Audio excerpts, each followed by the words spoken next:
education history major, and he's going to talk to us a little bit about how this bill is affecting people his age and for generations to come. Please welcome Aaron Escobedo.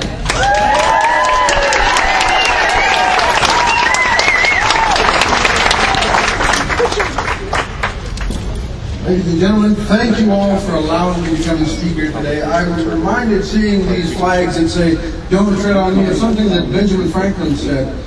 He said to the members of the First Continental Congress, "Gentlemen, today we must either hang together or most assuredly we will hang separately. We must hang together."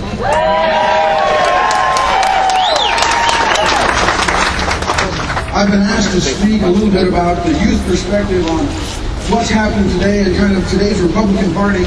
You see, I became the president of ACU Young Republicans almost a year ago, and it's been the most interesting ride that I have ever been on.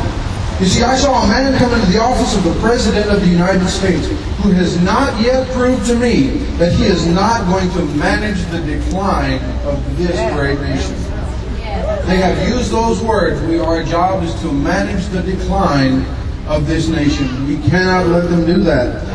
You see, it reminds me of this little girl who asked her father, "Daddy, do all fairy tales begin with once upon a time?" The father lovingly looks at his daughter and says, "No, sweetie, there's a whole series of fairy tales that begins. If elected, I promise." But you see, the sad part about all of this is, it's not only been the Democrats telling this fairy tale, but Republicans are guilty of it as well. I believe it was the Irish political philosopher Edmund Burke who said the difference between a politician and a statesman is that a statesman is not worried about the next election. Rather, they're worried about the next generation. You see, when President Bush was elected in 2000 and again in 2004, Republicans were riding a wave of good feelings and momentum. We thought we couldn't be beat. Unfortunately, we were listening to our own fairy tales.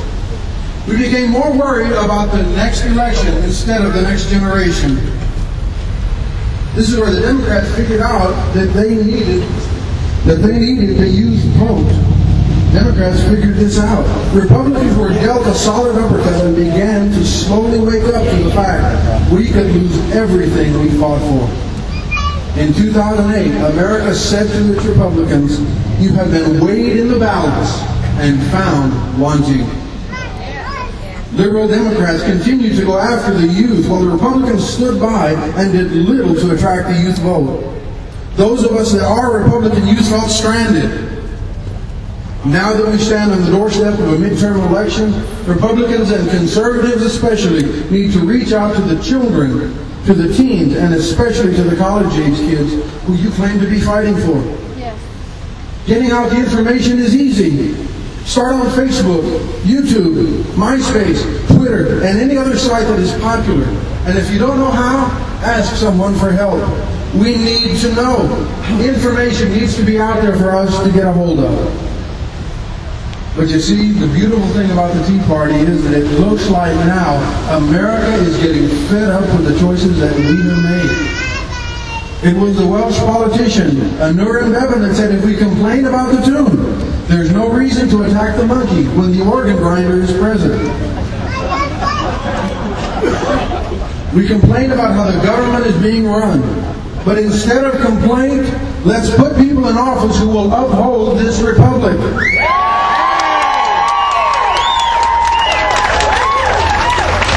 You see, as a Republican, I see that we've strayed from our founding principles.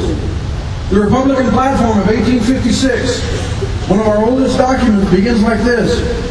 This convention of delegates, assembled in pursuance of a call addressed to the people of the United States, without regard to past political difference or division, who are opposed to the repeal of the Missouri Compromise, to the policy of the present administration, to the extension of slavery into free territory, in favor of the admission of Kansas as a free state, of restoring the action of the federal government to the principles of Washington and Jefferson, and for the purpose of presenting candidates for the office of president, do stand resolved that the maintenance of the principles promulgated in the Declaration of Independence and embodied in the federal Constitution are essential to the preservation of our Republican institutions, and that the federal Constitution, the rights of the states, the union of the states must and shall be preserved.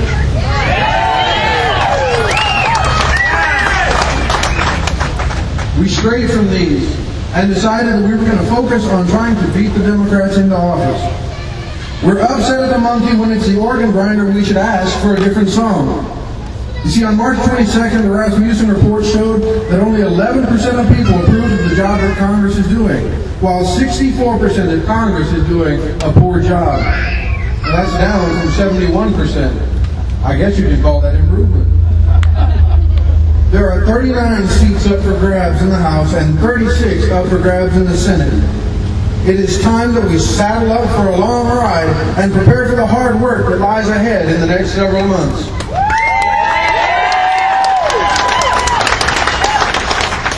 I belong to a group called Campus Strike Force. This group seeks to recruit conservative college students who want to make a difference by helping conservative candidates get elected. Not just here in the great state of Texas, but all across this country. We need more groups like this, targeted not only at college students, but high school kids as well. We must become more active than we have ever been before. In his book, Come On People, comedian and activist Bill Cosby said, it's not what they're doing to us, it's what we're not doing. He was speaking about education, but it equally applies to us as Republicans and conservatives. It's not what the liberals are doing to us, it's what we are not doing. We're not getting our message out there because we figure everyone knows it. Here's a newsflash, not everyone does. We are the voice of our own ideals. No one will speak on their behalf. We must do that on our own. Do not overestimate the strength of our opponents or the certainty of our victory. We may not have a massive turnover in Congress, but we must not hold back on our efforts to let Washington know that we are a republic of people who want the best for the generations to follow. Come on, people.